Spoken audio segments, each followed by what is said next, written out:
وہ اس نے صرف اسلام رکھنے والے مسلمانوں کے لیے دیا ہو. کوئی اللہ کو مانتا ہو یا نہ مانتا ہو، کیونکہ ماننے والا اور نہ ماننے والا یہ تمام کے تمام اللہ کے مخلوق ہے.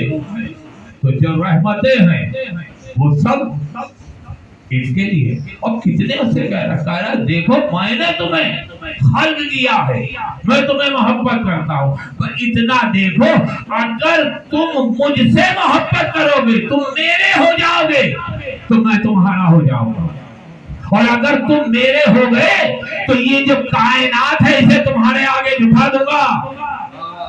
بھئی اللہ نے انسان کو، دنیا کو، انسان کو بھیجا تو کیا کہا کہ یہ میری مخلوق ہے، یہ میرا نائب ہے، میں نے انسان کو تسخیر کائنات کے لیے بھیجا ہے.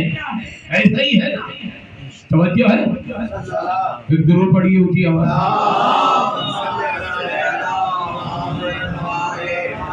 خدا کہہ رہا ہے میں نے انسان کو دنیا میں بھیجا ہے اپنا نائب بنا کر. دیکھو اگر تم نے مجھ سے بغاوت کی تو کوئی چھوٹی سی مخلوق تم سے بغاوت کر دے گی، لہذا میرے ہو جاؤ. اگر تم ایسے ہو گئے جیسے میں چاہتا ہوں تو کائنات کا ذرہ ذرہ تمہارے تابع ہو جائے گا. کون کہہ رہا ہے؟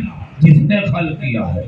اور کہا دیکھو اگر تم میری مشیت کے سانچے میں ڈھل گئے تو تمہاری شان و منزلت اتنی بلند ہو جائے گی کہ اگر کنکر بھی ہتھیلی پر آ گئے تو کلمہ پڑھنے لگ پڑے گی. اگر تم نے چاند کی طرف انگلی سے اشارہ کر دیا تو چاند دو ٹکڑے ہو جائے گا. ڈوبتے ہوئے سورج کو اگر تم نے واپس بلایا تو ڈوبا ہوا سورج واپس پلٹ آئے گا. اور پھر فرمایا کہ اگر تم میری مشیت کے سانچے میں ڈھلو گے تو یاد رکھنا جو میری کنیز ہے جناب فاطمہ الزہرا سلام اللہ علیہا،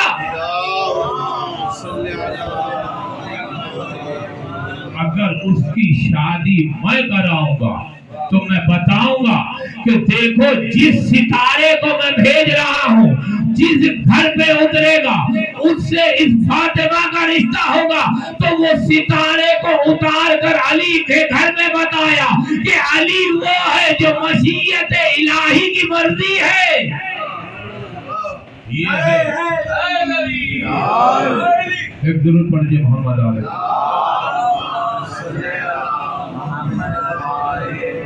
تو اپنے اندر ڈوبے ہوئے ہم یہ ہیں، ہم وہ ہیں، ہم مسلمان ہیں. اللہ نے کہیں پہ بھی کوئی تعریف نہیں، انسانوں کا ذکر کیا ہے، انسانوں کی تعریف کی ہے. یہ کائنات انسانوں کے لیے سجائی ہے، کہیں نہیں کہا کہ یہ مومنوں کے لیے سجائی ہے، یہ مسلمانوں کے لیے سجائی ہے. نام ہی کہا میری مخلوق. کون ہے انسان؟ ان کے لیے سجائی ہے. یہ انسان ہے کیا؟ انسان کو سمجھیے کہ انسان کیا ہے.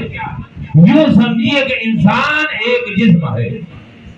بس زیادہ تو آپ کو زحمت آج نہیں تھی، اسی پر بات گفتگو کو ختم کروں گا کہ یہ انسان جو ہے یہ ہے کیا، اس کو پہچانیے. اگر انسان سمجھ میں آئے گا تو انسانیت سمجھ میں آئے گی. اور اللہ انسانیت کو زیادہ فوقیت دیتا ہے باقی تمام چیزوں سے. ایسے نہیں کہا کہ تمہارے در پر اگر کوئی پیاسا آ جائے اس کو پانی پلا دو تو تمہار میری نظر میں تمہارا مرتبہ کہاں پر ہوگا. تو یہ انسان کو پہچاننا ہے تو انسانی کے ساتھ اس کے ظاہری اعضاء بھی ہے، اس کے باطنی اعضاء بھی ہے. کوئی ہاتھ ہے، آنکھ ہے، کان ہے، ناک ہے، زبان ہے، دماغ ہے، دل ہے، جگر ہے، گردے ہیں، الگ الگ اعضاء ہیں. سب کے علیحدہ علیحدہ کام ہیں، کسی کا کسی دوسرے سے کام نہیں ہے. آنکھیں دیکھنے کے لیے ہیں، آنکھیں سنتی نہیں ہیں. کان سننے کے لیے ہیں، کان دیکھتے نہیں ہیں. زبان بولنے کے لیے ہے، زبان بولتی ہے. ہاتھ کام کرنے کے لیے ہیں، ہاتھ کام کرتے ہیں.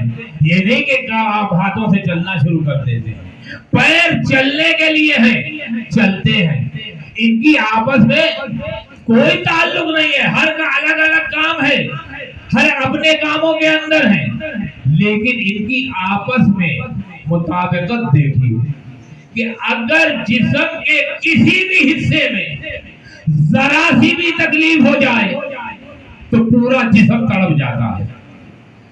محرم عاشور آئے گا، پہلے ہوا کرتا تھا، اب تو وہ ختم ہو گیا کہ لوگ ننگے پیر جلوسوں میں جاتے تھے، اب تو نازک مزاج ہیں، چلتے نہیں، جو چلتے ہیں تو چل رہے ہیں کہ جلوس میں جاتے جاتے کہ کوئی کانٹا پیر میں چبھ گئے، کانٹا چبھا ہے کہاں؟ پیر میں، جیسے ہی کانٹا چھپا سر جھکا، آنکھوں نے دیکھا، ایک ہاتھ نے ٹانگ کو اٹھایا، دوسری نے کانٹا نکالا، کیا ضرورت تھی؟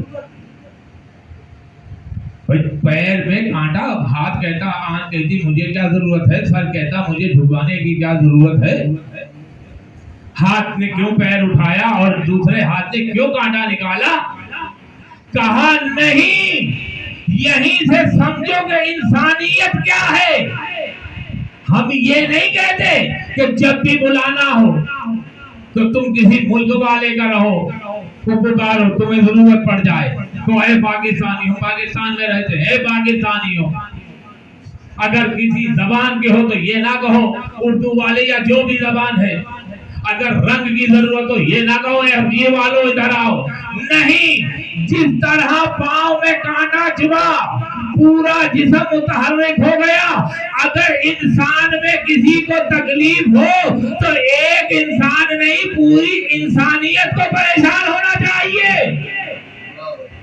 یہ ہے انسان، اللہ انسانیت کو فوقیت دیتا ہے، وہ نہیں کہتا کہ یہ مسلمان ہے، یہودی ہے، عیسائی ہے، کیونکہ سب اس کی مخلوق ہے۔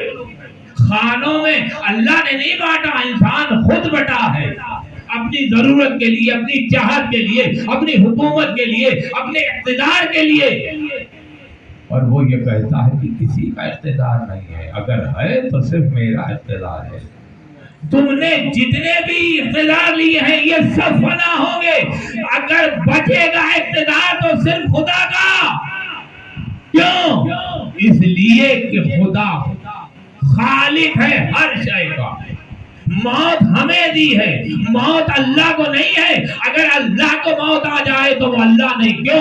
موت خالق ہے، موت مخلوق ہے اللہ کی، اللہ خالق ہے موت کا، لیکن اللہ جسے اپنا نائب بنا دے، جو اس کے مشیت کے خانے میں ڈھل جائے تو اپنا جو بھی اس کی قوت ہے وہ اپنے خاص بندوں کو عطا کر دیتا ہے۔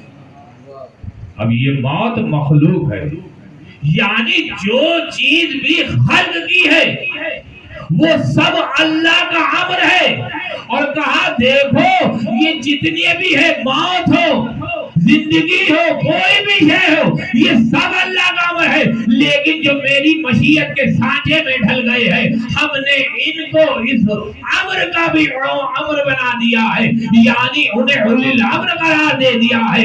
اب اگر موت کو بھی آنا ہوگا تو وہ میرے پاس ملک الموت نہیں آئے گا، وہ وقت اولی الامر کے پاس آئے گا، کہ مشیت الہی یہ چاہتی ہے کہ اس کی زندگی تمام ہو گئی ہے، اب بتائیے تو حکم آئے گا جو مرضی ہے، کیونکہ اللہ وہی چاہتے ہیں جو اللہ چاہتا ہے، تو کہا جب اللہ نے کہا ہے تو اس کی روح کو قبض کر لے، لیکن اب جس کی روح قبض ہونی ہے اسے اللہ وہ جانتا ہے امام کہ یہ روح میرے محبت کرنے والے کی ہے یا مجھ سے عداوت کرنے کے والے کی ہے۔ اگر عداوت کرنے والا دشمن اہل بیت مرتا ہے تو کہتے ہیں جاؤ اس کی روح قبض کر لو، لیکن جب کسی مومن کی روح قبض کرنی ہوتی ہے تو کہا رک